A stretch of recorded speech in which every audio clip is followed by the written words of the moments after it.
Hi everyone, my name is Lauren and welcome back to my channel. This is Light in Lavender, where we talk about all things books and my own writing journey. And today I'm going through some recent reads that I've had.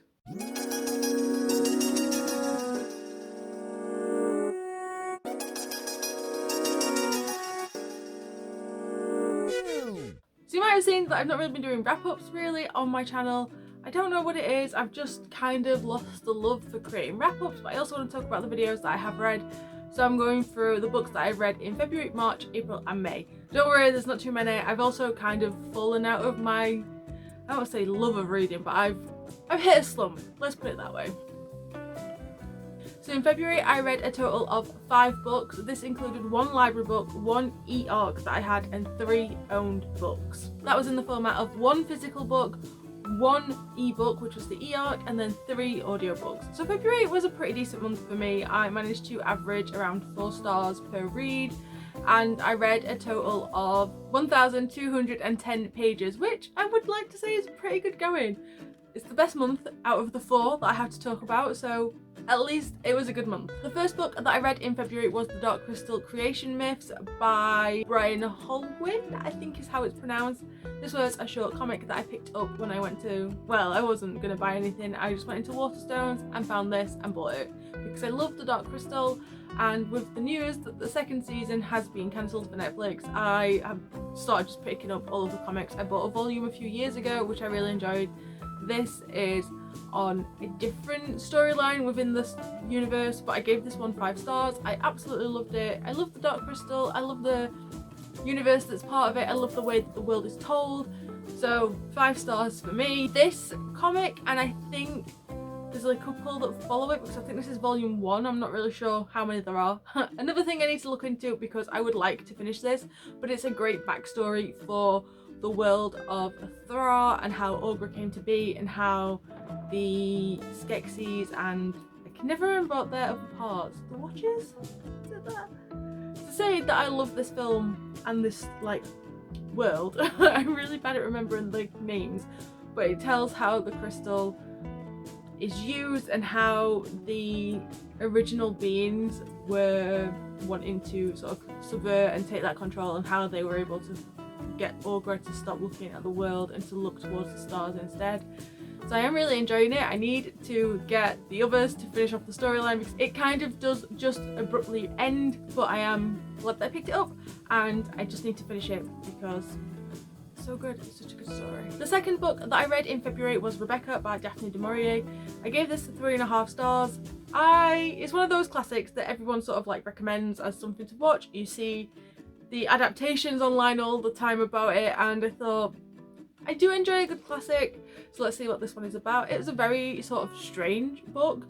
I knew nothing about this going into it, and I actually thought Rebecca was the name of the main character, but it's not. It is the main character's husband's dead wife, I think, if I remember. It's been a while since I read this. It was an intriguing book. It was kind of a thriller-esque type read, or at least there was like a hint of mystery to it.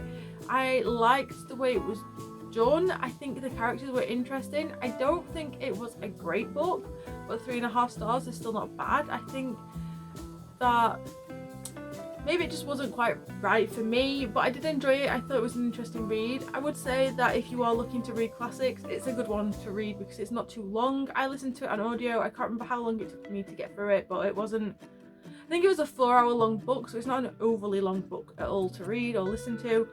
So I would recommend it if you do ever get the chance to pick it up because it was interesting. Definitely interesting. The third book that I read in February was Bloodbank by Maze Lee. This was the e-arc that I picked up. This I gave 3 stars.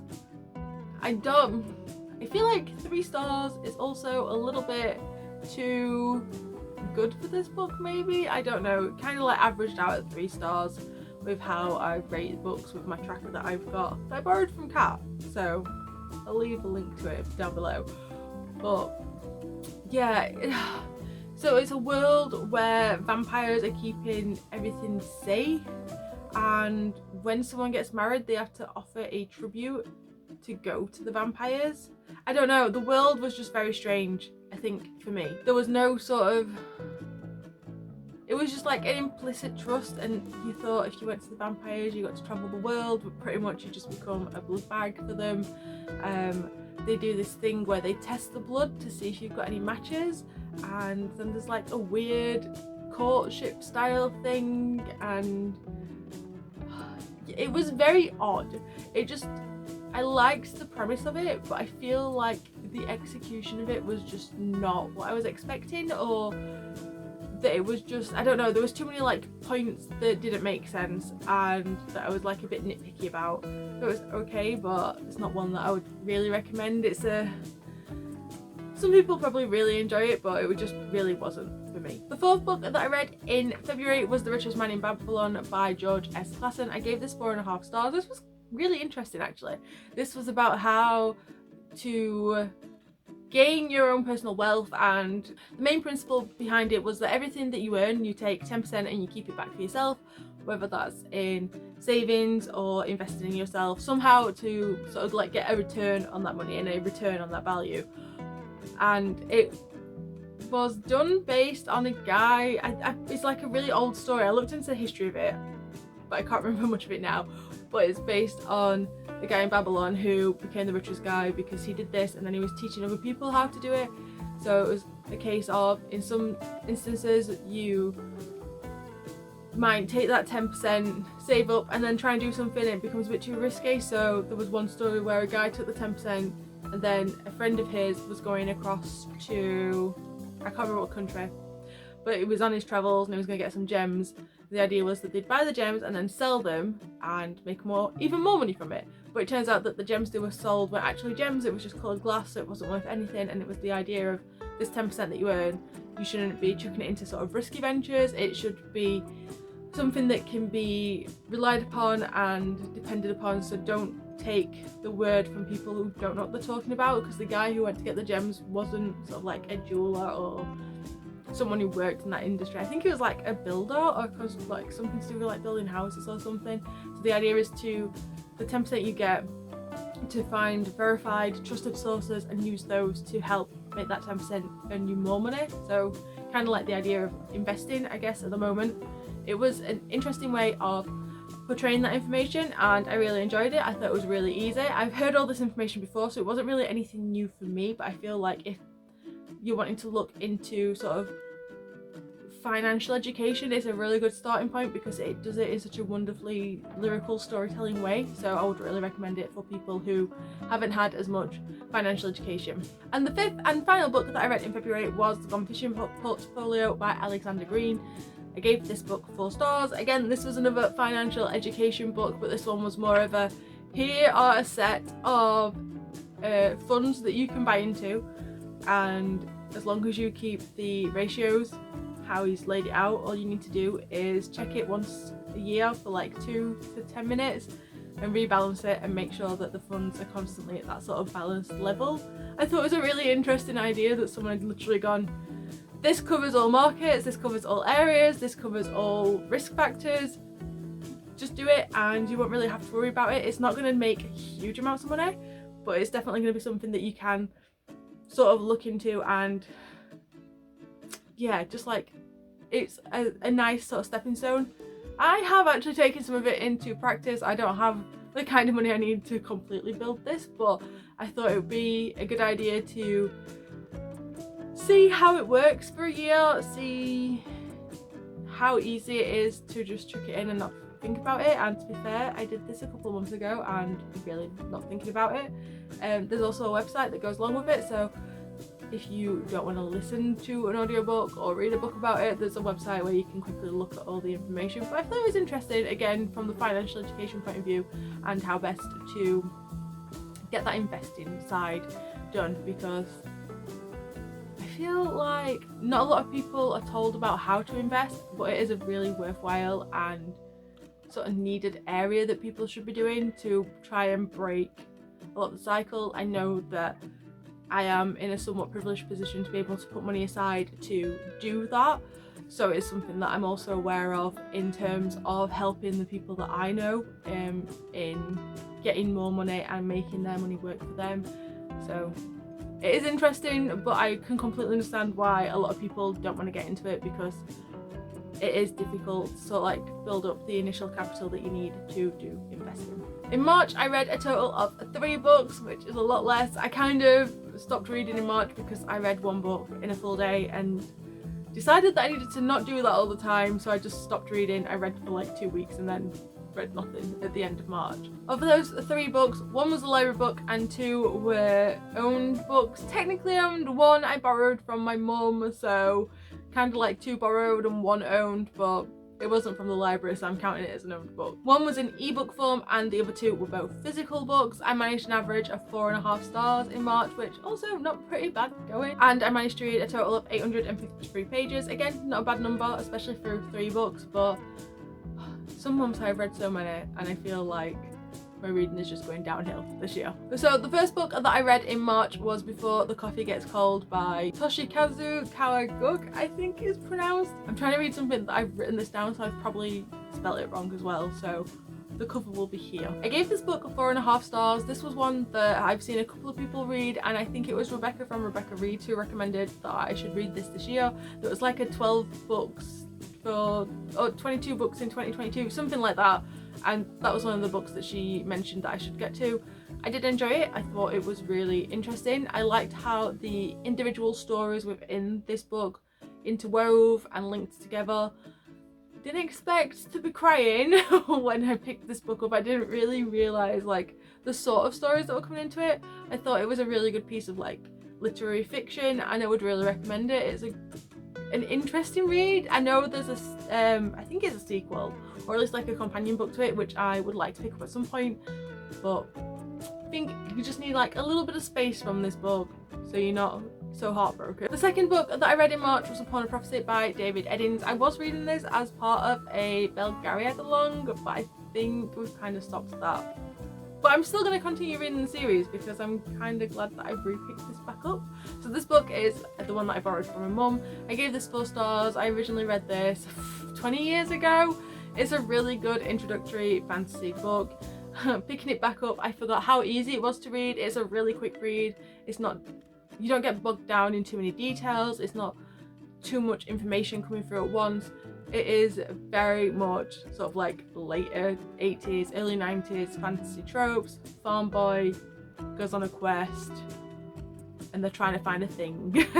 It's pretty much the premise of this series. I really loved it and I forgot how much I loved it, so I need to continue reading the series at some point, but gave this one 4 stars. Solid book, and it definitely held up. I wasn't sure if I was going to read it and somewhat cringe at it because it's been so long, but I think it held up. It is, like I said, it's quite simple in the way that it's done, but sometimes that's all you need. And the third book that I read in March was The Ivies by Alexa Dunn. I gave this 5 stars. I think this is my first sort of YA thriller that I've ever read. I really enjoyed the way that the characters were written. I loved the way that the plot unfolded. I read this in a day. I started this at like, I want to say like 7 o'clock because I'd taken Todd to the airport. I did a live stream. I read for like an hour to 2 hours on a live stream. And then I couldn't put the book down. And I got into bed, put the book down, and I was like, oh, I just need to know what happens next. I'll read another chapter. Until it hit 2:30 in the morning and finished the book. So I really loved it. I don't really give too many details about it because obviously it's a thriller. It's set in a sort of like boarding school, I would class it as, in America. I think it's like a private one, and everyone's trying to get into the Ivy League, and the Ivies is a sort of like girl group within the prep school trying to get into the Ivies. It's a little convoluted, but it makes sense when you read it. Really enjoyed it. Don't really know much about this world, and yeah, 5 stars from me. In April, I also managed to read a total of 3 books, so at least I didn't go any less in April. One of these was a library book and 2 of them I owned. 1 was physical and 2 were in audiobook form. I managed an average rating of 4 stars in this month, so far what I'm seeing is that I'm picking some pretty decent books. I am proud of myself for knowing my reading taste so well. And I managed to read a total of 1,010 pages in this time, which again, not bad. Not bad at all. So the first book that I read in April was The Couple by Kelly Acton. and this was sort of a flip on the current world. It was a contemporary romance. It was like contemporary settings, but like I said, it was flipped. So the world in question, being in a couple was sort of a bad thing, and you were side-eyed if you were in a couple, and the idea was that everyone was better off alone being single. People didn't know who their full parents were.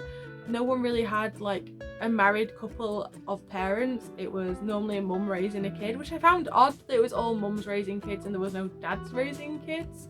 So that was an interesting aspect I don't think it delved into, as I've just mentioned it, and now I'm wondering, I wonder why the author made that choice. I gave this book 4.5 stars. I thought it was a really cute book. I loved the way they took common romance tropes and sort of flips them. There was a one bed trope that was completely flipped from how it's usually acted out within a romance setting. I loved the characters. I listened to this on audiobook, and I also really loved the audio narrator. I thought she did a really good job of encapsulating the two characters' sides, even though it was just from one character's point of view. So we follow Millie, who works as a she's not a director, but she's like a creative advertising agent within this company called Slide, which is kind of like Tinder, and the idea is that you get a slide and you get a score, and then you can sort of match people based on scores, like how good you are. And she's trying to get this top job. Her best friend works there in this job, and then she leaves the job but doesn't really tell anyone why. It turns out because her best friend's been in a couple for a while and she doesn't like the way that this is going. It's based around a new pill coming out called oxytocin, which I thought was funny because I'm pretty sure that's an actual chemical in the brain, and the idea is that taking this pill would stop you from feeling romantic love at all. And her friend had left because she didn't agree with that idea. I liked the way that it questioned sort of individual people's choices. So they were trying to market the pill out to other people, and when they did some like case studies, they realized that it shouldn't be aimed at children, or at least under 18s, because it's not their choice. And also it shouldn't be aimed at people who felt like they had to be single to take advantage of the single discounts. So if you lived in a couple, you had to pay extra on rent and things like that. And it was a really strange sort of way to look at the world. I thought it was really well done. I really enjoyed it, and I would recommend it just because of the way that it makes you think about some of the things that we do and take for granted in the world that we do live in, and in this sort of reality. Who knows, maybe there's an alternate universe out there where this sort of thing is real and being in a single is the best option for everyone, and how you're more happy on your own and you don't have to become another person. It was very strange, but I also really appreciated what the author was trying to do. The second book that I read in April was Star Daughter by Shweta Thakrar. I originally started this in February, but then when I went to New York, I didn't take the book with me and completely forgot about it, so I picked it up again in April and finished off where I'd got to in the story. I gave this book 4 stars. I felt like, although the main character was 16 going on 17, the writing style felt a lot younger. I would have put this more as someone who is around, felt like 13 to 14 could probably read this really easily. It was very simplistic language style, it was simple sentence structures, but it was a good story. You could see the influence from Neil Gaiman's Stardust in this, which the author had mentioned in one of the Fairy Scoops, which I got this book from Fairy Loot a few years ago, and she had mentioned that was a big influence. I liked the way that Hindu mythology has been woven into this, and the way that the stars are formed, and the idea of a celestial realm where the stars like can watch down on people and we get inspiration from them. I really enjoyed that, and I loved the mythology aspects to it and the religious sort of connotations with it through that lifestyle. I liked the little snippets that we got of Sheetal's life with her dad and her aunties and things like that, and that sort of community feel to it. I thought it was really well done.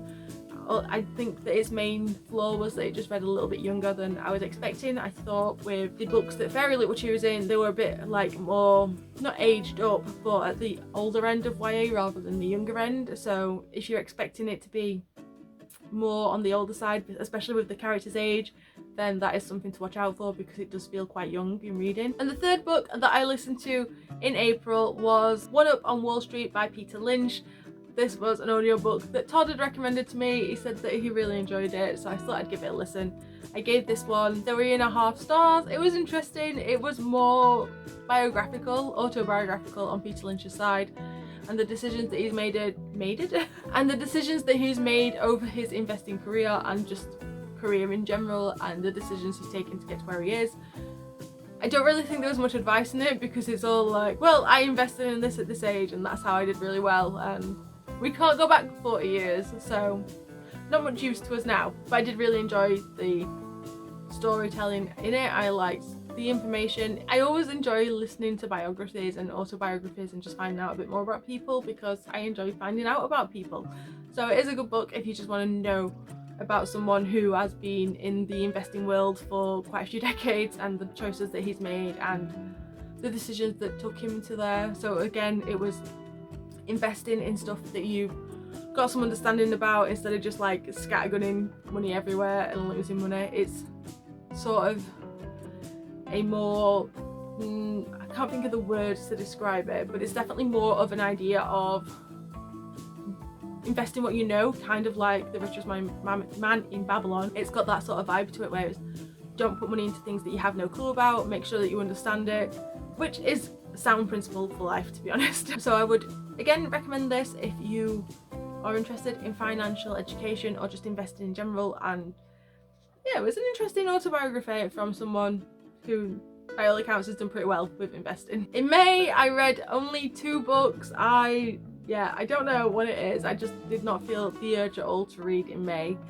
and also didn't feel the urge to film at all, which is why there's barely been any videos out in May.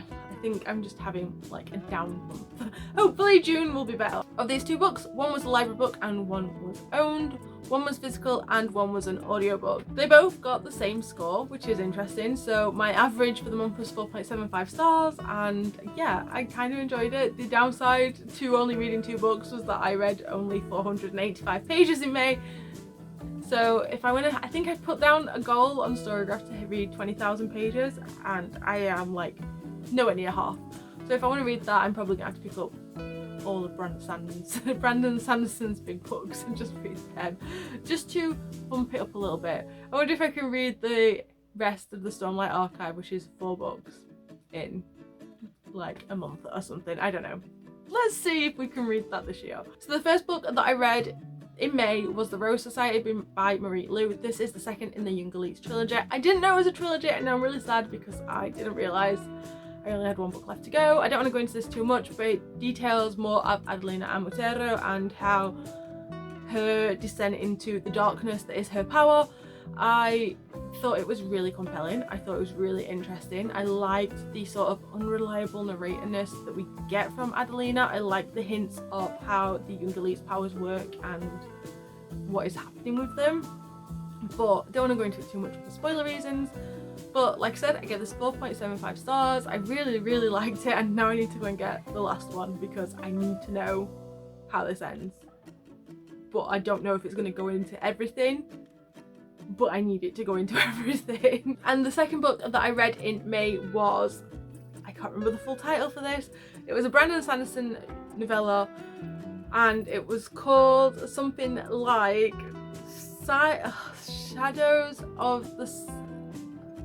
Shadows in Silence of the Forest of Hell or something like that.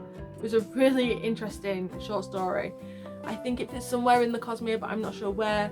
I read a review where someone like fit it in, and it fits in with like another story, kind of, at least with the idea of the shades. This one had a kind of highwayman feel.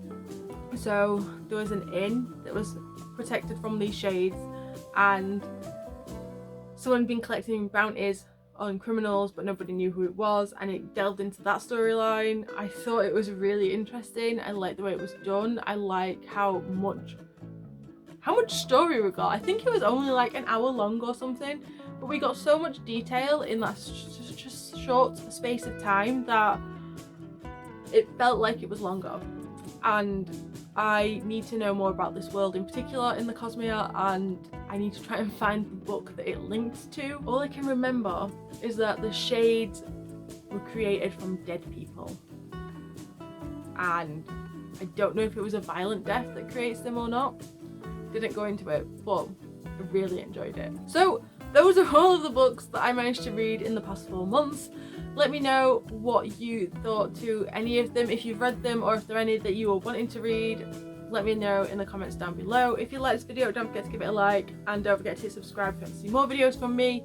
I promise there'll be a new video every single week, but some months I just am not as forthcoming with filming as I would like to be. As always, I hope you're well and you're all staying safe, and until next time, bye!